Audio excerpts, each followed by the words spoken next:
It was late spring when I found her ad, just a quick post buried on a community board, offering a cheap room in a quiet Portland neighborhood. I'd just kicked out my last roommate for stealing from me, so the idea of someone calm and just needing a fresh start sounded like a dream. She showed up with only one suitcase, thin arms, pale face, and these eyes that never seemed to stay still for long. Said her name was Erica. Her voice was soft, barely above a whisper, and her hands trembled when she signed the lease. The first night she moved in, I noticed she kept the windows locked even though the house was warm. Her room smelled like old lavender, but underneath it was something stale, like damp paper or boxes that had been stored away too long. She didn't bring much. No photos, no books, just a duffel and a journal she kept close. We didn't talk much, but the way she flinched at every passing car told me whatever she was running from, it hadn't let her go yet. At first, Erica mostly stayed in her room. I'd hear her pacing lightly at night, slow steps from wall to wall, almost like she was counting them. She'd always stop when I got up to use the bathroom, like she didn't want me to know she was awake. It was weird, but not alarming. People carry trauma in strange ways, but then the mail started coming. Handwritten envelopes with no stamps or return addresses began appearing in our mailbox. Thick, cream-colored paper, like old invitations. They were always addressed to her, just her first name in careful cursive. She'd snatch them before I could get a good look, slip them between the pages of that leather journal she never let out of sight. After the third one, I noticed she began sleeping with the journal under her pillow. One night, I passed her room and saw her crouched over it, muttering to herself in a language I couldn't place, something soft, rhythmic, like a chant. I told myself it was just some meditation thing. Still, I started locking my bedroom door. Then there were the visitors, never more than one at a time, always just standing at the gate. They never rang the bell, just stood there, still as statues, facing the house. One woman had her hands clasped like she was praying. A man with long gray hair stared directly at the living room window for 20 minutes without moving. Erica never acknowledged them. In fact, every time I brought it up, she'd freeze and say she hadn't seen anyone. But I knew she had. I saw her eyes flick to the front yard before I even finished my sentence. About a month in, I came home early from work. The house was dead silent, but the smell hit me right away. Burnt wax and something acrid, like metal and wet soil. I followed the scent to the living room and found one of my candles melted completely down on the floor, surrounded by small lines of black ash. I thought maybe it was incense, but when I looked closer, I realized the lines were symbols, circles with slashes through them, like something carved into the floor with charcoal or bone. When she came home and saw me staring at the mess, her face drained of color. All she said was, "Don't touch it," and locked herself in her room. From then on, things spiraled. At night, I'd hear whispering from her room. Two voices, low and layered, but she was the only one in there. Sometimes the whispers came through the vents, crawling into my room like breath. My dog, who used to sleep by my bed, refused to come inside anymore. He'd just sit at the back door and growl. One night, I woke up to find Erica standing at the foot of my bed, eyes wide open, not blinking. When I sat up in shock, she didn't move, just whispered, "They know you see now," and walked out without closing the door. The final straw was the symbol.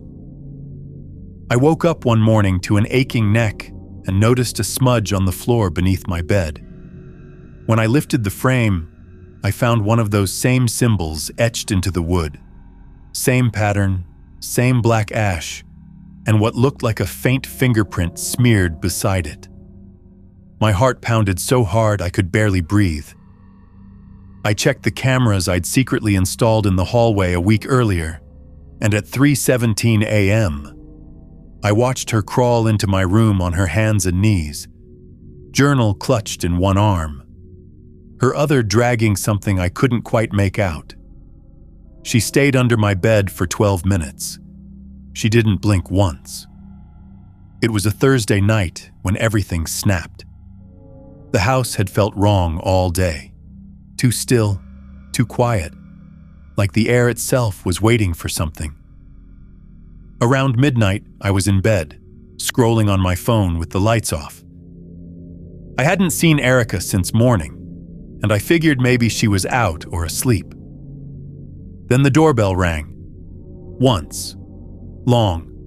No knock. Just that heavy, vibrating buzz. I froze. I crept to the living room, careful not to make the floorboards creak.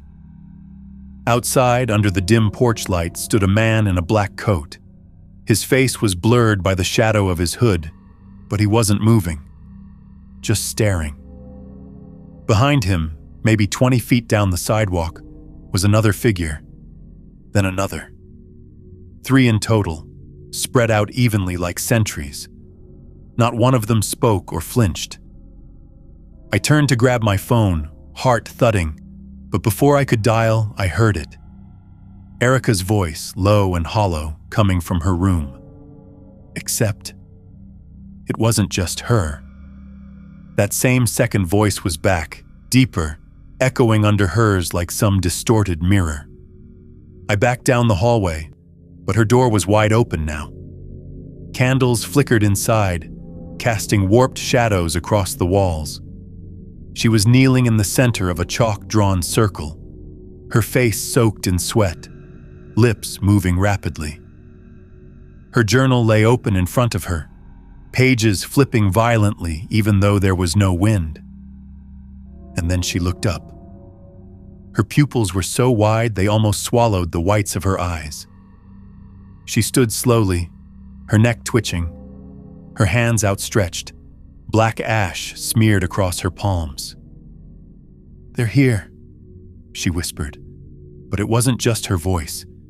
It came from everywhere, inside the walls, the floor, inside me. I bolted for the front door, but it wouldn't budge. Deadbolt was stuck. I yanked at it, my fingers slipping, my breath coming in shallow bursts. Behind me, I heard the creak of the hallway floor. She was coming. I grabbed a nearby chair and smashed it through the window, not even feeling the glass tear into my arm. I hauled myself out, hit the porch, and ran barefoot down the street. The man in the coat didn't chase me. He just turned his head slowly as I passed, like watching something inevitable unfold. When I finally stopped, panting, bleeding, a few blocks away, I looked back. The house was dark, silent, but there was a single candle burning in the front window now, and right behind it, Erica stood motionless, her eyes locked on mine. She was smiling. The cops took their time showing up. By the time they got to the house, Erica was gone. So was every trace of what happened inside. No candles, no chalk, no symbols, just a neatly made bed, clean hardwood floors, and a faint, cloying smell of lavender that clung to everything. They found my blood on the shattered window, but nothing else. No signs of a break-in, no footprints in the yard, and when they reviewed the doorbell cam footage, there was no one there. No man in the black coat, no line of silent watchers, just an empty porch. I moved out the next day. Didn't even take my stuff. The landlord said a new tenant moved in by the end of the week. Said she paid cash. Said she had calm eyes and a soft voice. He told me this over the phone, like it was supposed to make me feel better. I haven't been able to sleep right since. Sometimes I wake up in the middle of the night and swear I hear her voice outside my window, soft and careful, repeating a name I've never heard before. I got a new phone number, changed my locks, even moved across town. Doesn't matter. About once a month, a letter shows up in my mailbox, no stamp, just my name written in that same shaky cursive. I don't open them anymore. I burn them. But each one smells like old paper, lavender, and something rotten underneath, like it's been buried. Last night I found a smudge of black ash under my bed.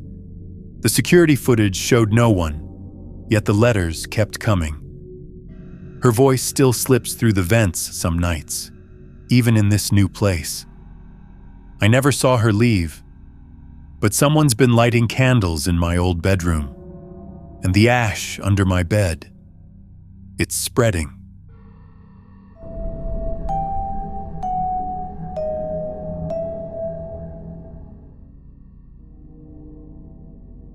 I was working the night shift at a packaging warehouse just outside Dayton. Dusty fluorescent lights buzzed overhead, the air always thick with the smell of cardboard and engine grease. It was the kind of place where time crawled, and you learned to tune out the constant rumble of conveyor belts and forklifts. A few weeks in, they hired a new guy named Kevin. Quiet, average height, maybe late 20s, always wore the same faded gray hoodie pulled low over his face. No small talk, no lunch breaks, just showed up, did his job, and vanished before you could blink. There was something off about him, not in a dramatic way, more like a subtle wrongness that sat under your skin, a sense that he was trying really hard to disappear. Kevin never talked much, but what really got under my skin was how invisible he made himself. He always clocked in and out on time, but no one ever actually saw him do it. His name showed up on the logs, but I never once watched him swipe his badge. It was like the system just knew when he came and went. At first, I figured he was just another burnout trying to keep a low profile. But then I started noticing other stuff. Small things that didn't make sense. We all wore steel-toe boots for safety, heavy things that echoed on the concrete. Kevin's steps made no sound. I'd catch a glimpse of him down one of the warehouse aisles, standing completely still in the shadows, eyes barely visible beneath the hood. He wouldn't move until someone looked away, and then he'd be gone, like he slipped between frames of a film. One night, I had to stay late for inventory. Everyone else had clocked out, lights dimmed, machines off. The silence was a different kind of loud. I heard soft scuffing above me and looked up. A shadow moved across one of the roof beams, just a flicker of shape. I thought I imagined it until I went to the break room and found Kevin's hoodie draped over a chair, soaking wet and ice cold to the touch, like it had been left out in the rain, even though it hadn't rained in days. The next week, someone left an email on my workstation. No sender, just the words, "Don't follow him home." That same night, I noticed Kevin watching me. Not staring, watching. His head didn't turn, just his eyes under that hood, following me from across the loading bay. I tried to shake it off, but I felt it, like pressure building behind my ears. The kind of awareness that makes your hair stand on end before your brain even catches up. I finally gave in and followed him after a shift. He didn't drive, just walked straight past the bus stop, down toward the old lot by the train yard. I hung back a ways, keeping to the sidewalk. The deeper we went, the quieter everything got. No cars, no dogs, no hum from the factories. Just the crunch of gravel under his feet and the faint buzz of a dying streetlight. He ducked behind a rusted-out trailer, and when I got close, I saw the ladder. He was climbing up into the old warehouse attic.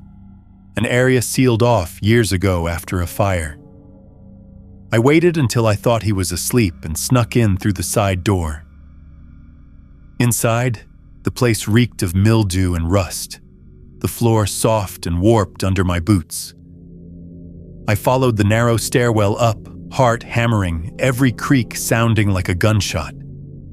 At the top, in the dark, I found a sleeping bag, a cracked radio, and his bag. Inside were 2 phones, one dead, the other buzzing with missed calls. No names, just recordings. Dozens of them. I played one. Static, then a voice. Deep, layered, like it was speaking through a bad speaker. You belong to us. The last thing in the bag was a photo, old and water-stained. A church group, maybe 20 people in it, all standing out front of some rural chapel. Every single face scratched out with something jagged. Every face, except Kevin's. His eyes were darker than the rest. His smile didn't reach his mouth. I was halfway down the attic stairs when I heard it. The soft shuffle of footsteps overhead. Not the kind of sound someone makes when they're moving around normally, more like dragging. Slow, deliberate. I froze, body pressed against the rotting wall, heart hammering against my ribs. The temperature dropped. I don't mean that metaphorically. It actually dropped. My breath came out in visible puffs and the sweat on my back turned ice cold. I looked up. Kevin was standing at the top of the stairs. He wasn't holding a flashlight. He wasn't talking. He was just standing there. One hand gripping the wooden frame so hard his knuckles had gone white. His hoodie was soaked again, dripping at the cuffs like he'd just crawled out of a river. Water pooled at his feet, but it was the way he stared at me that nearly made my legs give out. Not angry, not surprised.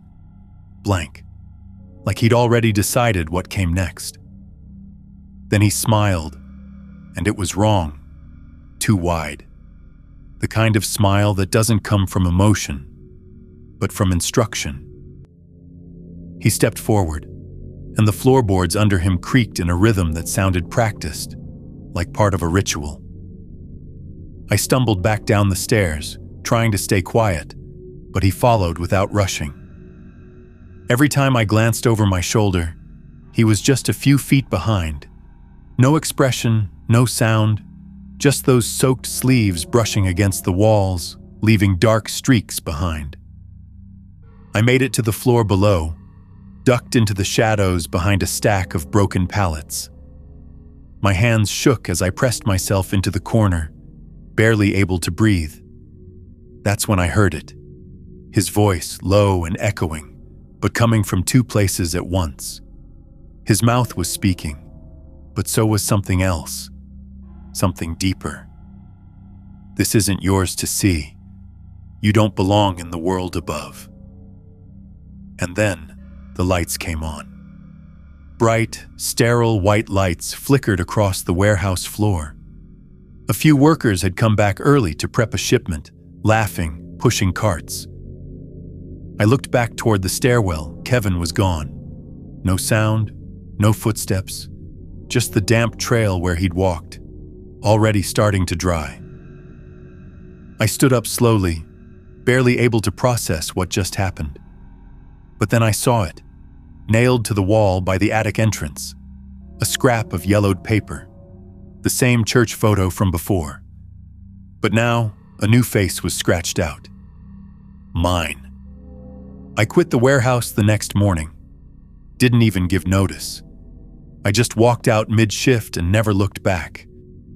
I kept thinking about that photo, how my face was scratched out like I was never meant to be seen again, like I'd been marked.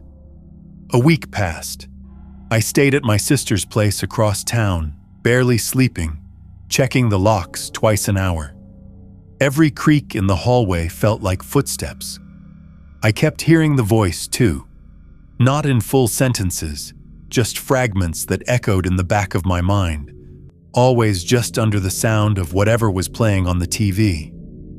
Sometimes, when I'd close my eyes, I'd see his soaked hoodie swinging at the edge of my vision, the way it clung to his arms like skin. One night, I got a package, no label, just a beat-up cardboard box on the front steps. Inside was a cassette tape, no markings, just black plastic and a faint smell of mold. I didn't own a player, but my sister did. We played it. It was a recording of me, walking through the warehouse, breathing, muttering to myself. Then a second voice entered. Kevin's voice, layered, distant, saying my name again and again. On the tape, I never turned around, just kept walking like I didn't hear it. But I remember that night. I was alone.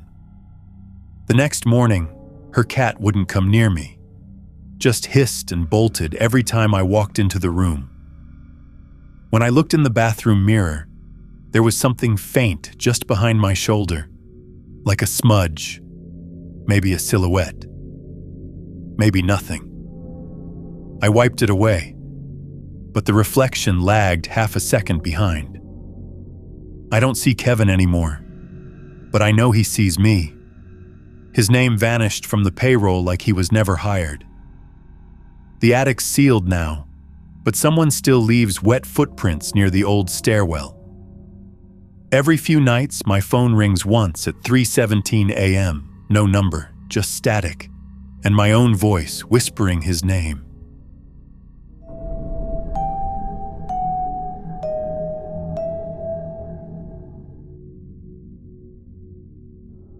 I booked the place on a whim, small guest house just outside Sedona, middle of nowhere, perfect for getting some writing done. The listing said quiet, private, ideal for creatives, and the pictures showed a cozy little cabin behind a ranch-style home with big windows and desert views. When I got there, the air smelled dry and sweet, like mesquite smoke and dust. The host, Linda, was warm, almost too warm, offered me lemonade before I even set my bag down, asked if I believed in fresh starts. Her house sat silent behind drawn curtains, and something about how she looked at me made my stomach tighten, like I'd just stepped into a story I hadn't meant to write. The first couple days were quiet. I spent my mornings writing at the little desk by the window, listening to cicadas hum and watching lizards dart across the patio. Linda would bring fresh fruit in the afternoons, always knocking twice before letting herself in with a smile and a plate that smelled like sugar and herbs. She asked a lot of questions: what I was working on, how I slept, if I'd had any dreams. I figured she was just lonely. But then I started noticing things. There was a spiral carved into the inside of the guest house doorframe, faint, like it had been sanded down but not completely. I wouldn't have thought much of it, but a few nights later I found the same spiral drawn in dust on the window above the bed, like someone traced it with a fingertip from the outside. It was too high for me to reach without standing on the dresser. There were no footprints in the dirt below. The lights would flicker around midnight, just for a second, enough to snap me out of sleep. I started waking up with that thick, cold dread, the kind that doesn't come from dreams, but from knowing. The third night, I woke up to voices outside. I couldn't make out the words, but I heard the soft cadence of a chant, low and slow, like it was coming from far off. I pressed my ear to the glass. The desert was pitch black, but I saw faint flickers, candlelight maybe, somewhere near the barn behind Linda's house. The next day, she invited me to dinner. Said she was having a gathering with some locals, nothing big. I tried to decline, but she insisted. I showed up just before dusk. The barn had been cleaned out and lit with candles, big stone bowls set out along the walls. A few people sat in a loose circle, all of them older, dressed in neutral colors, no one speaking. Linda greeted me with a warm smile and a plate of food, roasted vegetables and something that looked like lamb but smelled sweet and metallic. I barely touched it. One of the guests leaned in while Linda wasn't looking and muttered, "Don't eat the food," then smiled like nothing happened. That night, I locked the door and pushed the dresser in front of it. I couldn't sleep. The chanting came back, closer this time. It sounded like it was coming from under the house. The walls felt thinner, like the space was stretching. Around 3 a.m., something scraped across the wood floor from inside the closet. When I opened it, there was nothing, except the spiral again, drawn this time on the inside of the door, fresh and sharp like it had just been etched. I packed my bag. I didn't know where I'd go, but I knew I couldn't stay another night.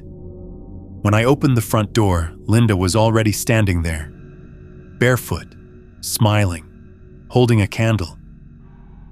"It's okay," she said softly. "It's just part of the process." Behind her, in the darkness beyond the porch light, I saw them. Dozens of them, standing in complete silence, all barefoot, all waiting. I slammed the door shut before she could step inside. Her candlelight flickered across the walls, casting stretched shadows that danced like they had minds of their own. My hands shook as I shoved the dresser back in front of the door, every muscle in my arms straining. Outside, I could hear the shuffling of bare feet over the gravel, slow and deliberate. The air grew heavy, thick with the smell of something burning, sweet, cloying, but with a bitter edge that made my stomach turn.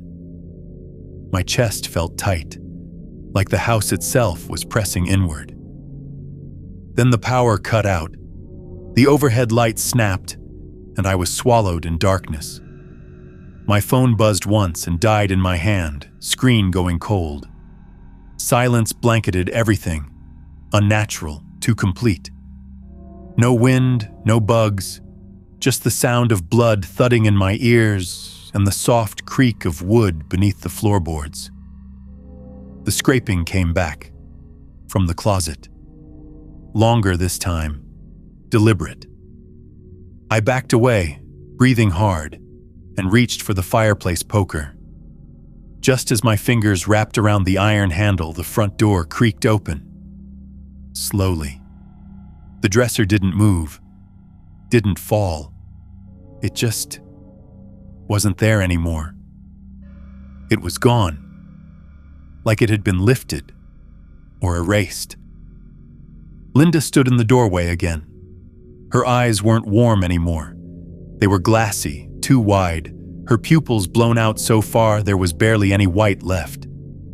Behind her, the others pressed in, shoulder to shoulder, faces blank, mouths slightly open like they were mid-prayer. A few of them were swaying. I ran for the bathroom, slammed the door, locked it, and sat shaking in the tub with the poker clutched tight. The walls were too thin. I could hear them breathing on the other side. I could hear Linda whispering something in a voice that didn't sound like hers anymore. It was too low, layered, like multiple voices speaking through one mouth. She kept saying my name, over and over, like she was calling me back to something I didn't remember being part of. Then the floorboards groaned underneath the tub. From beneath. I stood up, backing against the wall, and the spiral, fresh, jagged, and carved deep, was there on the mirror. My reflection was wrong. My face was pale, my eyes wide, my mouth moving, but I wasn't speaking. The tub shook violently, like something underneath was trying to break through. I grabbed the window frame, shoved it open, and crawled out barefoot onto the dirt. My hands tore open on the rough wood. The earth felt warm, like it had been recently disturbed. I didn't stop. I sprinted toward the road, lungs burning, the sky above a pitch-black dome with no stars. Behind me, the guest house went dark. but the barn lit up. Rows of candles flared to life all at once, like someone had struck a match inside my brain. I saw them form a circle around the house, hands raised, voices rising in a single guttural tone that didn't belong in the world I knew. I didn't stop running, not even when I hit the asphalt. Not even when I realized the sound I kept hearing behind me wasn't footsteps. It was the spiral, being drawn, over and over, on the inside of my skin. I don't remember how I got to the gas station. One second I was running, the next I was standing barefoot by the pumps, covered in dirt and dried blood, holding nothing but that scorched iron poker. The clerk didn't ask questions, just called an ambulance and gave me a towel. The cops checked the ranch 2 days later. Nothing. Guest house was gone. Like literally gone. Not burned, not collapsed, just not there. A stretch of clean, flat dirt. No footprints, no spiral, no barn. Linda's name wasn't on any property record. No booking history. My reservation confirmation vanished from my email overnight. And the weirdest part, my script, the one I'd been writing all week, gone. In its place was a file called The Offering, filled with pages of symbols, spirals, and phrases in a language I didn't recognize, some of them repeated hundreds of times. My name was scrawled into the margins again and again. I went back to LA, but things never really settled. I started sleepwalking, something I'd never done before. Woke up one morning to find soil under my fingernails and a strange ash-like smear on my bedsheet in the shape of a ring. My dog refuses to sleep in my room now. I sometimes hear whispering from under the floorboards, even though I live on the second floor. The worst part isn't what happened out there. It's that something followed me back. I can feel it, watching, waiting. And every so often, when the lights go out or the power flickers just for a second, I smell lavender and burnt wood, and my reflection doesn't blink when I do. The dirt beneath my bed stays warm, even in winter. My laptop keeps generating that same file, The Offering, no matter how many times I delete it. And some nights, when I close my eyes, I wake up with a spiral traced in ash across my chest,